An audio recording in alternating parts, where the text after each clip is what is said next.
And alam nyo kung magkano ang rate ng mga lawyers namin. Yan, ito mga batikan na to Magkano? Hindi naman automatic pag lawyer ka dito, ganito na yung rate. Syempre. $600 per hour. Wow! Diba? Grabe. Sana all.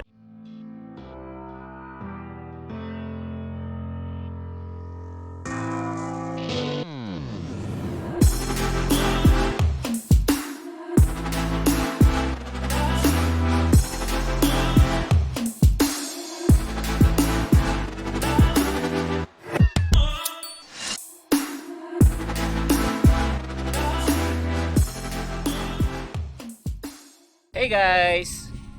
Dito kami ngayon sa playground. Malapit lang to sa amin guys. Yan. Actually napuntahan na namin to before.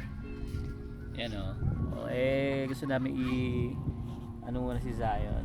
Bigyan ng time para sa kanya para maglaro naman. Palagi nila kasi sa bahay yan 8:30 na dito guys ng gabi. Pero still maliwanag pa rin. Ang lubog niyan mga 9:30 pa. Yan. Pero pagdating ng yun guys, maabot pa ng alas 10 yan pag summer talaga. Ayan. So yun, bumili kami sa Costco pala ng hotdog, fries at saka yung drinks namin. Ano lang, merienda. Merienda lang. Dapat pupunta kami doon sa Glenmore Park. Medyo malayo na sa amin. Kasi nga galing pa tayo ng Wahing. May webinar kami ni Janice. Oo. So, yun, may webinar kami ni Janice. Yung webinar na yun tungkol nga pala yun sa Forex. So, yung mga ganong webinar, nila-live namin or ina-upload sa isang channel namin. Yun, pwede kayong mag-subscribe, pwede nyong i-follow para alam niyo yung latest about Forex. Yeah. And copy trade syempre. Copy trade, yeah. Ayan. So, for the meantime guys, kakain muna kami. Habang si Zion naglalaro. Yan kay Ate Michelle kasama ko. Ikalaro. Kaya nga Ayun. So, ano bang pag-uusapan natin ngayon, guys? Anong gusto niyo pag-uusapan, guys? Wow. Ha? Naka-live ka ba?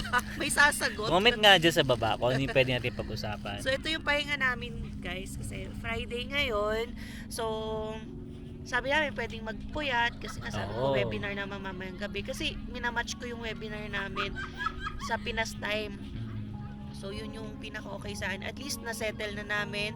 Natapos na lahat ng mga kailangan gawin. So, sabi ko, sige, join tayo sa webinar. Yun. Yan. So, yun. Kain muna tayo. Yan, guys. Kain muna kami, guys. Grabe. 150 lang to, 'di ba? With drinks pa. So nabasa ko parang kakatayin daw yung parang head kapag nag-increase sila. So ever since talaga parang decades na ganito pa rin yung presyo, ayaw ipataas. Which is ganun talaga yung goal kasi nila talaga. Maging masaya yung consumers and members ng Costco. Galing, no? 'Di ba? May hotdog ka na meron ka pang drinks. Tas $1.50 super cheap nun. Sipin nyo guys, no? Ang binayaran namin, tatlo pa to ha, $7 lang. With price pa yun. With price tsaka may drinks na yun. Samantalang kung bibili ka sa McDo, yung pinakamura ng McDo ngayon is nasa $6. Isa pa lang yun. Burger, ano lang yun? Small burger, small fries, tsaka isang drinks na maliit lang din. So, talang dito, napakarami na. No? Pero ano guys pag dinalasan mo rin naman, magsasawa ka. Pero hanggat hindi ka pa naman sawa, sulitin mo na kasi mura. Hindi, tsaka Masarap. ngayon lang ulit tayo nag-Costco, di ba? Oo, ngayon lang. Parang, siguro, 2 weeks? 2 weeks? Mas na-work mo pala. Work ko. Nag-enjoy ako sa mga natututunan ko. Sabi ko nga sa inyo guys, gustong gusto ko yung field ng immigration. So nakaka-encounter tayo ng mga forms, mga documents na sinasubmit ng clients. May express entry, merong na-invite because naka-gain ng 600 points dahil sa Alberta Tech Pathway. Wow. Meron din nag-apply na for permanent residency. Marami rin kami guys, refugee cases, humanitarian, compassionate mga cases, yung mga ganun. Pero the best talaga yung partner namin, refugee cases guys. Hindi siya madali, pero ito 40 years niya nang ginagawa talaga. Tapos mga work permit, yan, may inasikaso rin kaming LMIAs sa side naman ng employers. And then, yan, spousal, ang dami. Yung mga common law. Na, nababasa ko, syempre, confidentiality na rin sa part namin yun. Ang dami ko nababasang stories sa mga common law. Tapos, yung, alam mo yun, may appeal pang kaming nire-represent na case kasi na-deny yung spousal visa dahil hindi daw genuine yung relationship. So, naalala ko yung yung parang teleserye ba yun nila Nadine tsaka ni James Reid kasi alam mo yun parang nagfe-fake lang sila ng kasal para sa visa. So ina-assess talaga dito guys yung genuineness ng relationship kasi mamaya nga nagpakasal lang kayo somewhere sa ibang country para lang for the sake lang na makapunta dito kasi easier nga naman, no? Di ba, baby? Pwede naman ako mag-spousal, no? Kasi at tagal na student pathway, spousal na lang. PR ka kaagad. Di ba? Walayan mo muna ako. So, yun, yung mga ganun na encounter ko, fun din kasi nalalaman mo yung story, paano mag-decide yung judge, ano ba yung mga background. So, it's so fun. Diba? Yan, so ako naman guys, yan. Everyday, may natututunan ako. Talagang excited nga ako pag pumasok lagi tuwing umaga kasi marami ako natututunan. Kasi nga, sabi ko naman sa inyo, di ba, day 1 pa lang. Talagang, iba pa talaga. Pero hanggang sa, alam mo yun, tumatagal, doon ko nakukuha, okay, ganito pala yun. Okay, kasi more on, talaga guys, talagang papaganahin mo talaga yung utak mo din tsaka yung software Kasi kahit magaling ka sa computer, kung hindi mo alam yung talagang application kung paano pinapagawa, filtering, layering, sobrang daming ginagawa.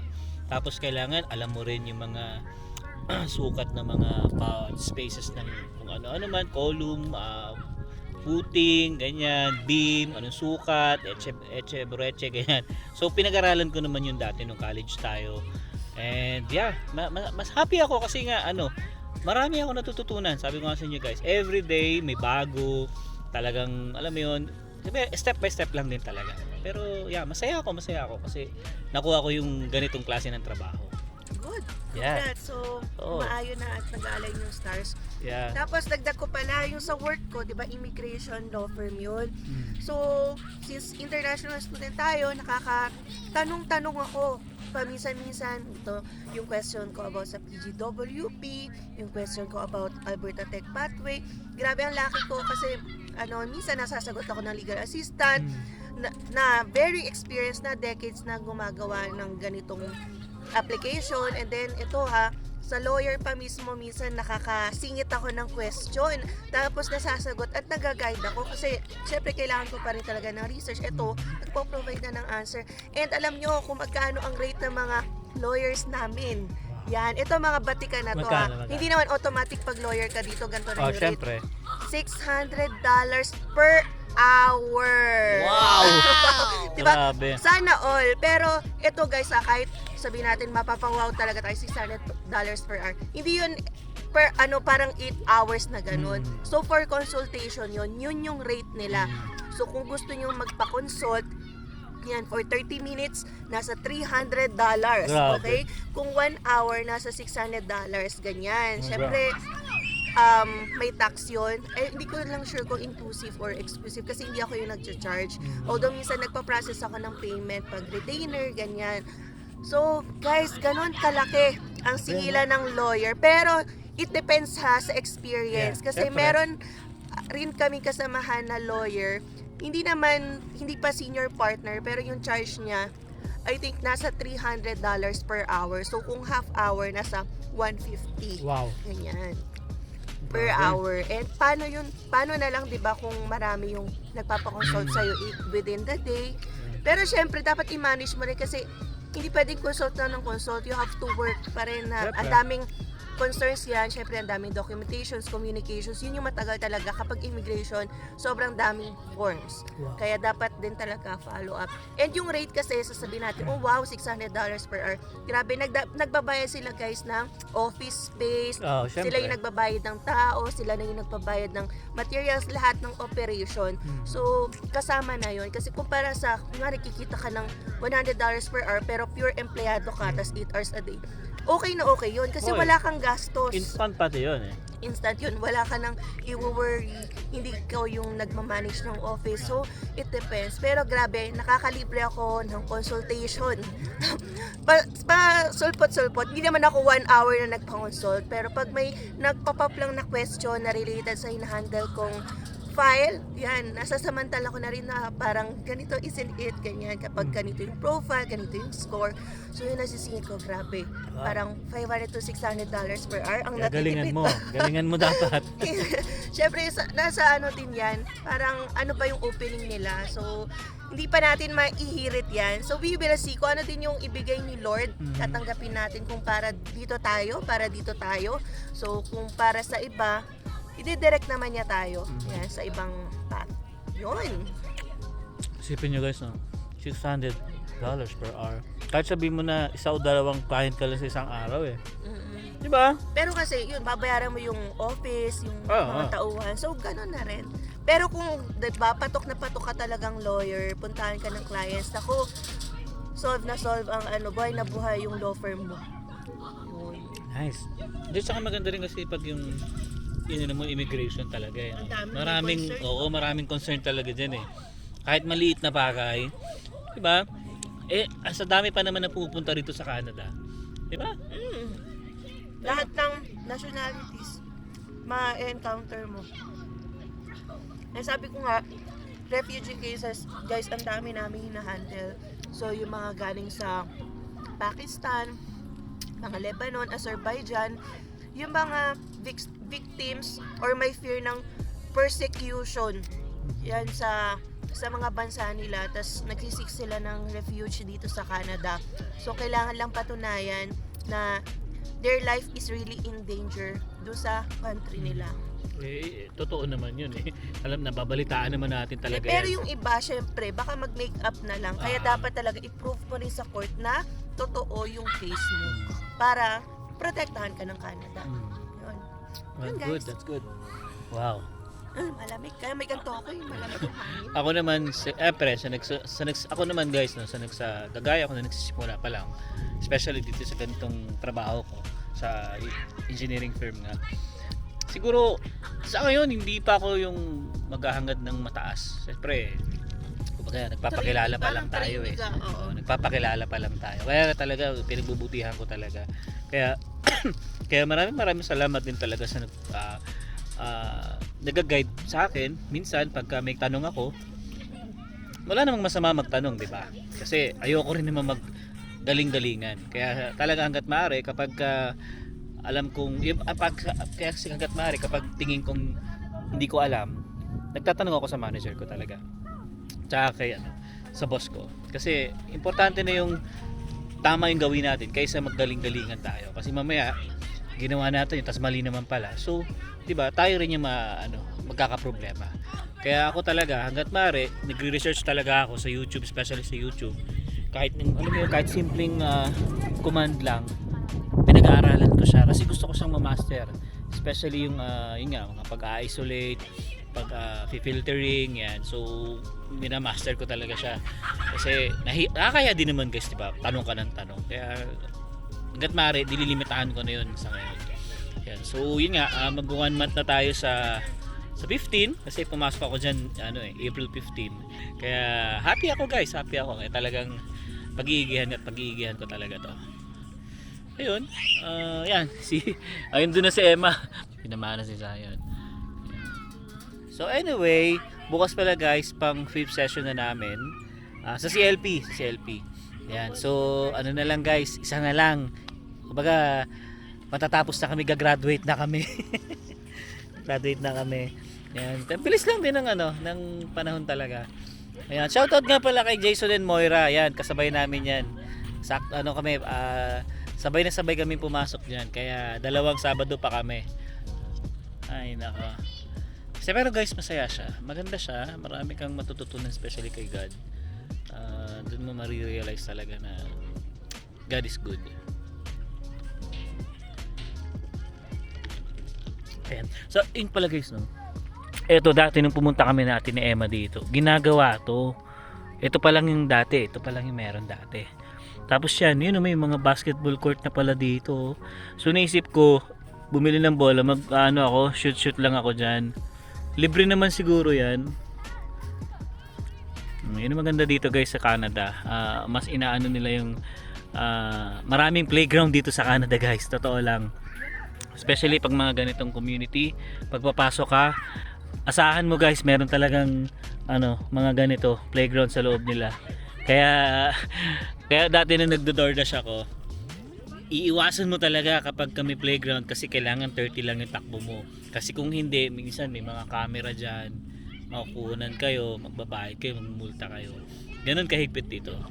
Kaya talaga yung rules dito sa pagdadrive dito guys, talagang napaka-importante. Siguro na rin kami, uwi na rin kami maya-maya. Tumayo ka rin naman para maka-exercise ka. Ay, naku, oo nga, yun nga din ang problema pag sa office, no? Kami ni Afshin, Lagi- naglalakad kami tuwing lunch, kahit ikot-ikot lang kami dun sa building na Talaga? yung floor na yon kasi wala ngang movement pag office work. So yun ikaw lang. na lang yung maghanap ng paraan para mag-flow yung blood sa katawan mo, sa Yeah. legs mo. So yun ang problema guys, yung 8 hours ka nakaupo. Tingnan mo yung chan mo. Pero tumatayo ako minsan. Pag yung medyo ngalay ka, tayo ka, inat-inat ka, inom ka ng hot choco, tubig. Yan. Unlimited naman yung timpla Oo, din, no? wala. Kahit Sa amin din, unlimited coffee, tea, water. Tapos may ref din, bahala ka kung ano ilagay mo doon. Kung may juice Tapos ka. pag Friday nga guys, sabi ko nga sa inyo, lagi kami with Tim Hortons. Pagpasok mo, nandun na yung Tim Hortons sa sa kitchen namin. Oo. Kukuha ka na lang. Pero Kahit ilan kunin mo, pwede. nakakataba yun. Kasi matamis ang Teams eh. Kaya ako hindi rin ako nahilig sa Teams. Ayoko ng super tamis. Lakad-lakad tayo, pakita si Sayon. Okay? Kasi Dami pa rin kids, baby. Oo, yun. Iyayain natin to si Sayon maya-maya. Medyo medyo Nalilibang pa. nalilibang pa yung batuta namin eh. Ay, nakaganda na. Sana tuloy-tuloy na to. Huwag na sanang umilan, huwag na sana mag-snow. Kasi hassle talaga guys pag malamig. Pakita mo si Ayun Saya. si Sayan. Oh, ikot ka, ikaw. Ikot. Aya. Slide ka doon, dali. Hindi naman abro. Dali na. So yun nga nabanggit ko kanina o sa isang video na pinauwi kami ng maaga dahil Mother's Day. Alam mo yun, sobrang nagpapahalaga din sila sa Mother's Day. So ikaw ba nagpapahalaga ka sa Mother's Day? Oo naman. May So, date nga kami sa Sunday guys eh. Saan tayo? Magano kami peri-peri. Peri-peri, yung Nandos. First time, hindi pa namin natatry na daanan namin pagkagaling Oo, sa kanina, Wahing. malapit lang pala siya sa Wahing. So, Sa masarap isang daw street. doon. Masarap. Pero, hindi ko pa sure. Tingnan Parang yung natin. kinakainan natin yung sa peri-peri. Oo nga, peri-peri favorite namin yan Oo. sa SM North, sa sa Pilipinas. sa Sa Greenbelt. Pangatay. Hindi ko na matandaan. Basta more on tayo eh, SM North. Oo, Tsaka Mega Mall. Mega Mall. Yan. Yun. So, happy Mother's Day po sa lahat ng mga Yun. nanay na nanonood sa amin. Sa mga nanay nyo. Happy Mother's Day din sa mami ko na nanonood din lagi. Yun. Yan. Sana makapunta ka na din dito, Masul. Yan. Happy Mother's Day din kay Mama in Heaven. Oo nga eh. Sana nga guys, dapat nandito na si Mama. Oo, nagkasama sana ni Ate Michelle yan, no? So, ito talaga yung time na sana nandito na talaga siya. Kanina nga naalala ko siya nung sa Freestone tayo. Yung kasi favorite niya guys yung yung Blueberry? hindi, Ano? yung grapes. Grapes, oo. Gusto niya yun. Sayang nga. Sayang talaga. Hindi kami rin makapaniwala. Ang bilis. Parang umalis kami ng Pinas. Ang plano, susunod, magbabakasyon. Well, Tsaka that's plano na, isipin mo na, approve na nga sila, di ba? Yeah. So anyway, happy Mother's Day pa rin po sa lahat. Whether nandyan pa po physically ang inyong mga nanay or nasa heaven na. So yan, namimiss din naman natin ang ating mga nanay or lola in heaven. So Pero yun. syempre, batiin mo na kita, Happy Mother's Day. Yan, thank you. So, Alam mo baka yan. natin tapos itong video na to. Yes. Okay, So yun sige. guys, hanggang dito na lang muna. I think we'll see you on our next one. Peace.